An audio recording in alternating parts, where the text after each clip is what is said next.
आज कामात काही लक्ष लागत नव्हतं. डोक्यात नुसता तोच विचार येत होता. काही केला विसरायला होईना. कार्तिक म्हणजे तसं एकदम कमाल माणूस. दिसायला एखाद्या नटासारखा, गोरा, अंगाने बरा, कसला आजार नाही, काही दुखणं नाही. घरची परिस्थिती तर अशी की देवाने दिलेलं घरात मावत नव्हतं आणि वस्तूची गर्दीच इतकी की हवं ते नेमकं हवं तेव्हाच गावत होत नव्हतं. त्याचे वडील म्हणजे गावाचे सरपंच, त्यामुळे मुळातच घरात सुबत्ता होती. पण कार्तिक स्वतःही खूप कर्तबगार होता, हुशार होता. अचानक एका दिवसासाठी तो गावी गेला आणि लग्न ठरल्याची खबर घेऊनच पुण्याला परतला. मुळातच कार्तिक बोलका असल्याने ऑफिसमधल्या सगळ्यांनी लग्नाला हजेरी लावली. माणूस स्वतःच्या लग्नाची जितकी स्वप्ने बघतो तितकी स्वप्न तो स्वतःच्या जवळच्या माणसाच्या लग्नाचीही बघतो.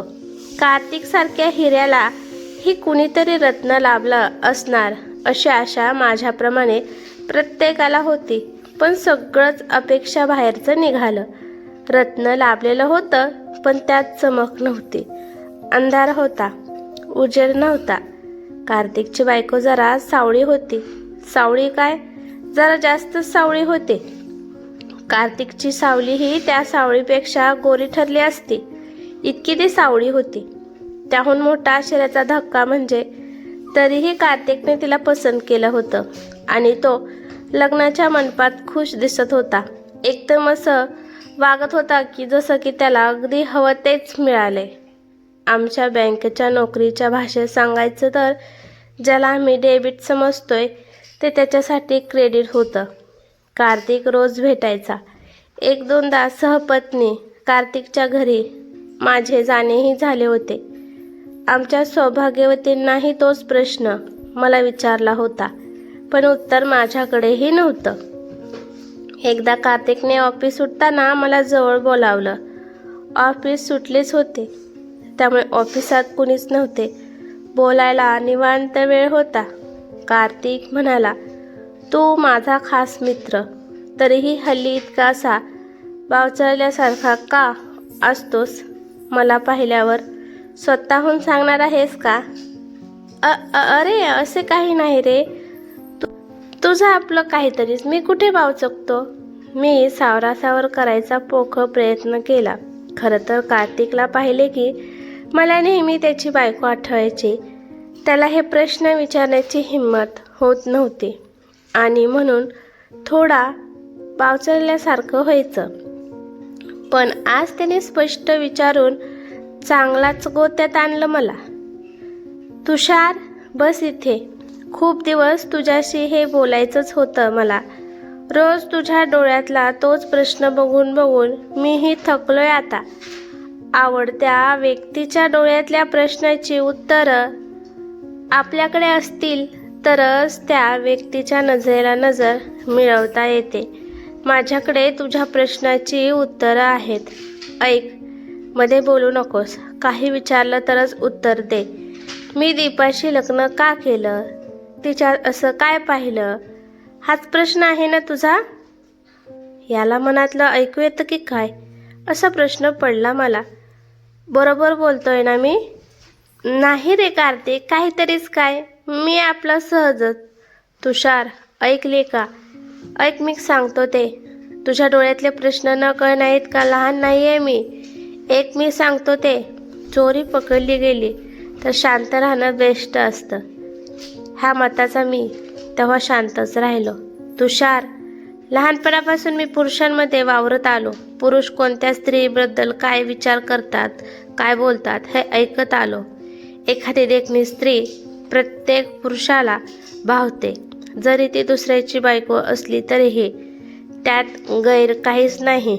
देवाने स्त्री आणि पुरुषांची ठेवणच तशी केली आहे, शरीराचीही आणि मनाचीही. स्त्री आता पुढे गेली आहे, पुरुषांच्या खांद्याला खांदा लावूनच चालू लागली आहे. सगळं मान्य आहे मला, पण स्त्रीला अजूनही मातृत्व चुकलेलं नाही.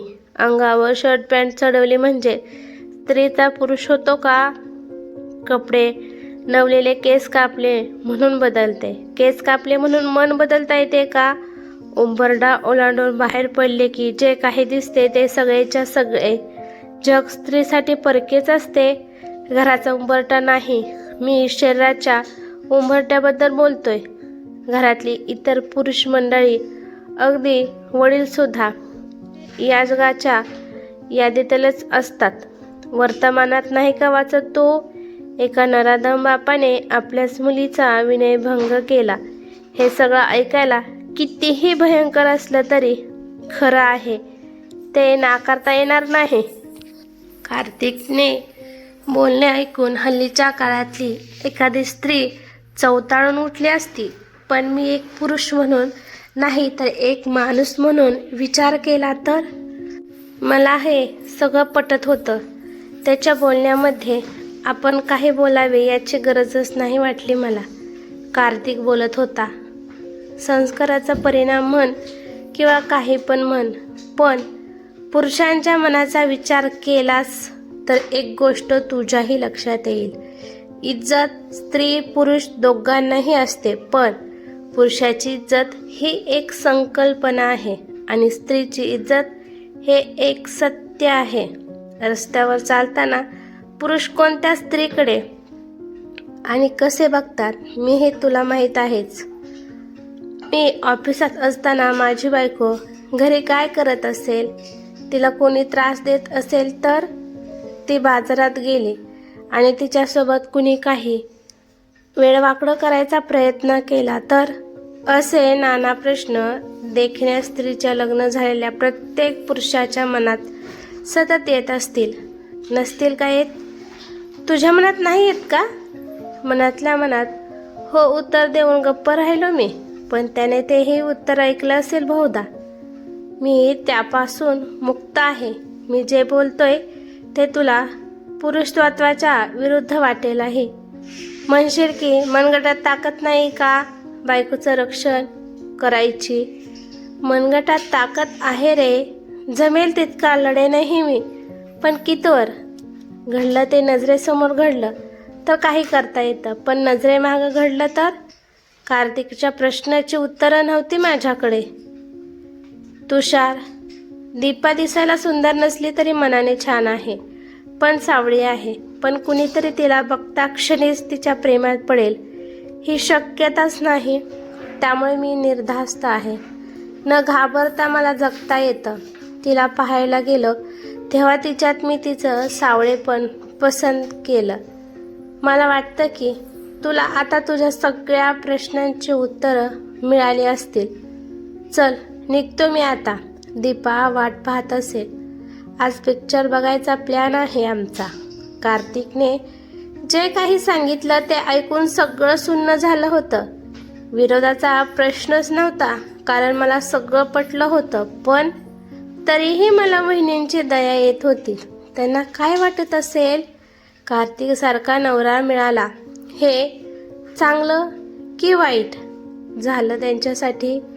काही करून वहिनींना भेटायचं आणि जाणून घ्यायचंच असं ठरवलं. योग्य वेळेची वाट पाहत होतो. दिवसामागून दिवस जात होते. ऑफिसात सगळे टिंगल करायचे, म्हणायचे की कार्तिकची पोरं बुद्धिबळासारखी होणार. कार्तिक खुश होता, पण त्याची खुशी मला नेहमी त्या सावळ्या सौभाग्याच्या आठवण करून द्यायची. खूपदा कार्तिक घरी जाऊनही मला वहिनींकडे हा विषय काढणे जमत नव्हते. पण एकदा दिवस तसा आला आणि मला कार्तिकच्या घरी जायची संधी मिळाली. घरी गेलो तर संधी मिळाली. घरी गेलो तर कार्तिक घरात नव्हता. असेलच कसा तो नसणार घरात हे माहीत होतं, म्हणूनच मी तिथं गेलो होतो ना. वहिनींनी दार उघडलं. अय्या तुम्ही या ना या. असे उभे का दारात? हे आत्ताच बाहेर गेलेत. हो का? उगाच मला काहीच माहीत नसल्याचा आव आणून मी विचारले आणि जाऊन सोप्यावर बसलो. अजून अर्धा तास तरी लागेल यायला. ते येईपर्यंत वाट पाहावी लागेल तुम्हाला भाऊजी. थांबा हा, मी चहा घेऊन येते. वहिनी, अहो राहू दे चहा. मगाशी झालाय माझा चहा. लाजत नाहीये मी, पण खरंच घेतलाय मी चहा मगाशी. थोडा वेळ वहिनीशी गप्पा मारल्या. हिंमत जमवत होतं. शेवटी मुद्द्यावर यायची वेळ आली. वहिनी, माझं तुमच्याकडे जरा काम होतं. एक प्रश्न होता, पण त्याआधी एक वचन हवं होतं. वचन कसलं? सावळ्या चेहऱ्यावर एक प्रश्नचिन्ह हजर झालं. मी जे काही बोलेन ते आपल्या दोघातच राहील. कार्तिकला तुम्ही काही सांगणार नाही, कबूल? ठीक आहे, कबूल. बोला. एक प्रश्न विचारायचा होता. वाईट वाटून घेणार नाहीत अशी आशा करतो. नजरेनेच होकार दिला वहिनींनी. आमचा कार्तिक तसा देखना. आणि तुम्ही? असे स्पष्ट विचारायला नको होते आपण, असं माझं मलाच वाटू लागलं. पण नशीब, वहिनींनी शांततेला सोडून बोलायला सुरुवात केली. भाऊजी, आलं माझ्या लक्षात तुम्हाला काय विचारायचंय ते. आमचे हे दिसायला देखणे आणि मी अशी सावळी, यांना म्हटले तर एखादी सुंदर मुलगी मिळाली असती, पण तरीही त्यांनी माझ्याशी लग्न का केलं? असंच ना? वहिनींनी ओळखलं आणि मला हलकं झाल्यासारखं वाटू लागलं. नाहीतर हा असा प्रश्न कसा विचारायचा, हा प्रश्न मला पडला होता. खरं सांगू का, जो प्रश्न तुम्हाला पडलाय तो मलाही पडला होता. ज्या दिवशी हे मला पाहायला आमच्या घरी आले होते, तेव्हा मला ते न आवडण्याचा प्रश्नच नव्हता. शोधूनही एखादा दोष सापडणार नाही असे आहेत हे.